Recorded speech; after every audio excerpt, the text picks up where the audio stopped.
La Voz con César Vidal, desde el exilio. Muy buenos días, muy buenas tardes, muy buenas noches y sobre todo muy bienvenidos a esta nueva singladura de La Voz. Soy César Vidal, hoy es el jueves 6 de noviembre de 2025 y me dirijo a los hispanoparlantes de ambos hemisferios, a los situados a uno y otro lado del Atlántico y del Pacífico y, como siempre, lo hago desde el exilio. Corría el año 1992 cuando se celebraron elecciones presidenciales en los Estados Unidos. Los republicanos se hallaban representados por el entonces presidente George H.W. Bush, o Bush padre, mientras que los demócratas presentaban como candidato a Bill Clinton.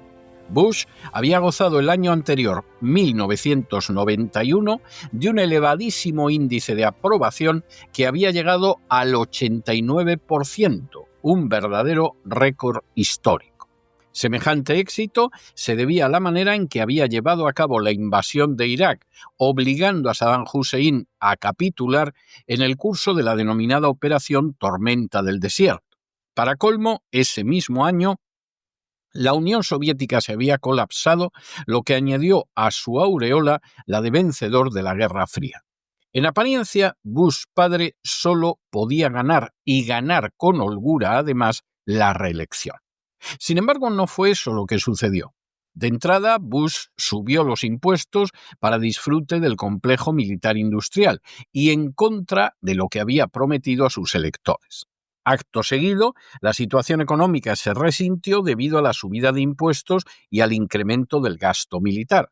Como era de esperar, esa situación económica deteriorada afectó sobre todo a las clases medias bien representadas entre los votantes del Partido Republicano. La sensación de que Bush, a pesar de la clamorosa victoria en Irak y a pesar del desplome de la Unión Soviética, no había cumplido sus promesas, resultó letal para él y perdió las elecciones frente a Bill Clinton. Los ciudadanos simplemente habían dejado de confiar en Bush padre y así le retiraron la confianza y le negaron la reelección. Al fin y a la postre, Bush padre sería uno de los escasos presidentes americanos de un solo mandato. En las últimas horas hemos tenido nuevas noticias sobre las elecciones locales celebradas en Estados Unidos. Sin ánimo de ser exhaustivos, los hechos son los siguientes. Primero, el martes de esta semana se celebraron algunas elecciones locales en distintos lugares de Estados Unidos. Segundo, la participación en estas elecciones en términos comparativos y en la mayoría de los lugares fue muy elevada. Tercero, estas elecciones pueden resultar un claro precedente del resultado de las elecciones de midterm del año que viene y sin duda han constituido un test de la política seguida por la Casa Blanca. Cuarto, el propio Donald Trump reconoció que la noche electoral del martes no fue buena para los republicanos, si bien añadió que tuvimos una noche interesante, aprendimos mucho y vamos a hablar sobre ello. Quinto, el éxito mayor de los demócratas vino de la mano de Zohran Mamdani, que ganó la alcaldía de Nueva York. Sexto, el ministro para la diáspora del Estado de Israel, Amihai Hikli, deploró el miércoles la elección de Zohran Mamdani como alcalde de Nueva York y alertó de que su victoria haría que los judíos tuvieran que huir a Israel. Séptimo, Hikli, que acusó a Mamdani de ser un seguidor de Hamás, instó a todos los judíos de Nueva York a abandonar el país, señalando que este es un momento de inflexión para la ciudad. La decisión que han tomado los electores socava aquello sobre lo que se construyó en Nueva York, un lugar que otorgó libertad y oportunidad a innumerables refugiados judíos a finales del siglo XIX, un lugar que se convirtió en la mayor comunidad judía fuera de Israel. Octavo, Hinckley, que acusó al nuevo alcalde de ser el último de los matones que respaldan a los violadores de Hamás, afirmó que Nueva York ya nunca será lo mismo, especialmente para la comunidad judía. La ciudad camina hacia el abismo, el mismo abismo en el que ya se encuentra Londres. Pido a los judíos de Nueva York reconsiderar seriamente el mudarse a Israel. Noveno, a pesar de las críticas, Mamdani ha asegurado que la ciudad seguirá combatiendo el antisemitismo bajo su dirección y ha apostado por construir una alcaldía que esté del lado de los neoyorquinos judíos y no una que dude en la lucha contra el antisemitismo. Décimo.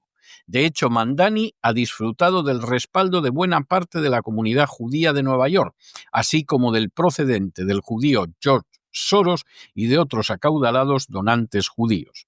Incluso entre los personajes que lo apoyaron públicamente estuvo el actor judío Mandy Patinkin, que lo presentó como una esperanza no solo para Nueva York, sino también para Estados Unidos e incluso para el mundo. Undécimo. Los demócratas también se alzaron con la victoria en las elecciones para gobernador de New Jersey, con la antigua oficial de la Marina Mikey Sherrill convirtiéndose en la primera mujer en ser gobernador del estado. Duodécimo. Un triunfo semejante fue el obtenido en Virginia por Abigail Spanberger, antigua agente de la CIA, que es la primera mujer que ocupará este cargo. La señora Spanberger defiende el aborto y la limitación de armas y ha sido muy crítica con la política desarrollada por el gobierno israelí en Gaza. 13. En Miami, donde menos del 21% de los electores acudió a votar, dos candidatos a la alcaldía tendrán que enfrentarse en una segunda vuelta electoral el 9 de diciembre. Eileen Higgins, comisionada del condado Miami-Dade, y Emilio González, antiguo administrador de la ciudad.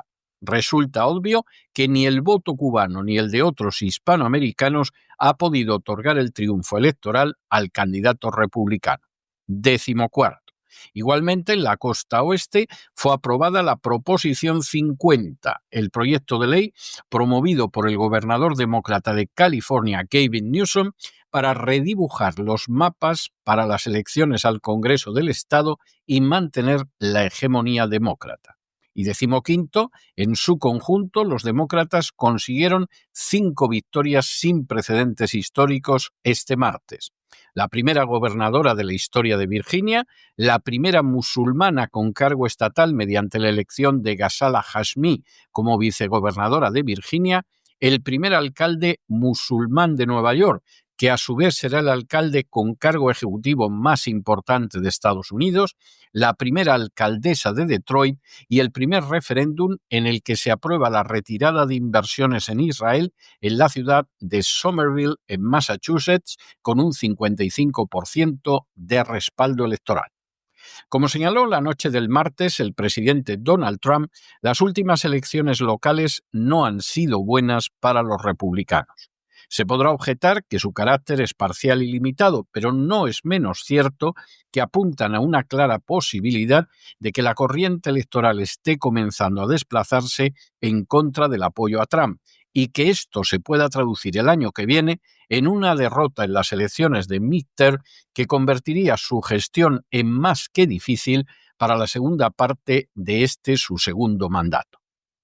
La pregunta obligada es qué ha podido provocar un cambio de estas características que tiene su mayor símbolo en la victoria de un musulmán para la alcaldía de Nueva York. La respuesta es el incumplimiento de las promesas formuladas por Donald Trump y el cansancio y desánimo de muchos de sus votantes. Al respecto, los datos objetivos son bien reveladores. Donald Trump prometió drásticas bajadas de impuestos, pero la reducción ha sido mucho menor de lo prometido. Donald Trump prometió reducir la deuda pública, pero factores como el aumento del gasto militar, la continuación del respaldo al dictador Zelensky o la ayuda multimillonaria al Estado de Israel están aumentando la deuda de manera espectacular.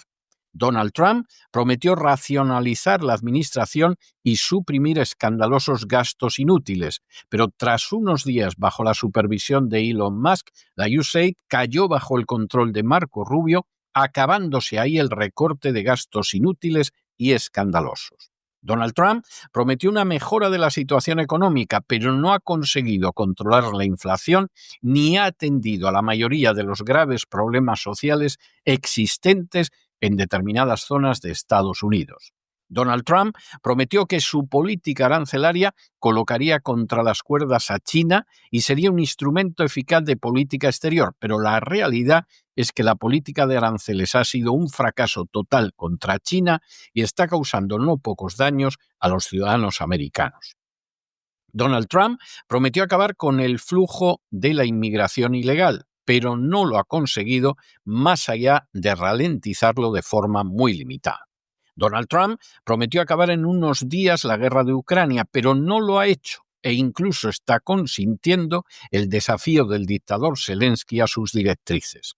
Donald Trump prometió hacer América grande otra vez, el movimiento MAGA, pero como muchísimos de sus seguidores objetan con creciente amargura, ese movimiento MAGA se ha convertido en el movimiento MIGA, es decir, hacer a Israel grande otra vez. Esa es la realidad, y esa realidad no puede ser ocultada por algunas normas dirigidas contra los transgénero, por el ataque contra algunas lanchas venezolanas supuestamente vinculadas al narcotráfico o por las referencias a la defensa de los cristianos en Nigeria.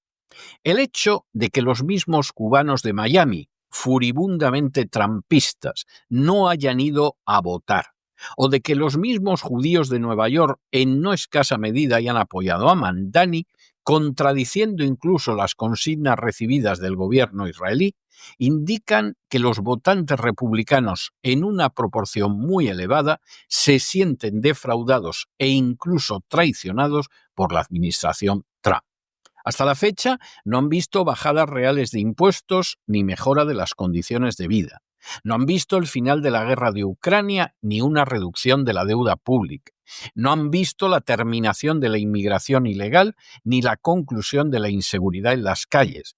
Y lo que sí han visto es una sumisión total y absoluta de la Casa Blanca a la política de Netanyahu en el plano internacional, por más que esto cause un daño verdaderamente astronómico a Estados Unidos y a sus ciudadanos.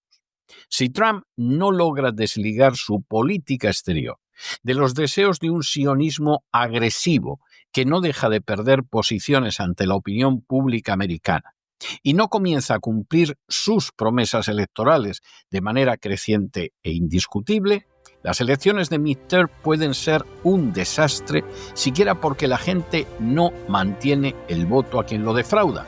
Las elecciones en Miami son buena prueba de ello, aunque haya ganado una guerra en Irak, contemplado la caída de la Unión Soviética o alcanzado una popularidad de hasta el 89%.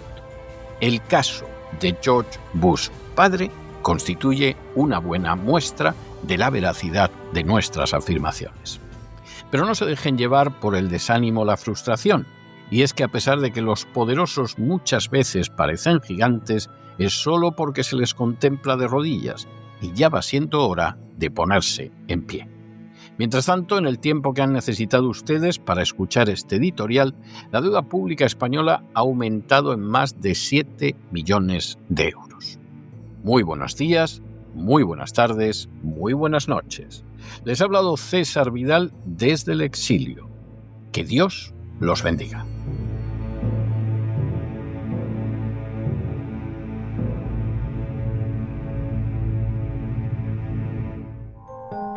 Sección patrocinada mediante crowdfunding con el siguiente mensaje: Nuestro Señor Jesucristo, el único Dios verdadero, es misericordioso y nuestro Salvador.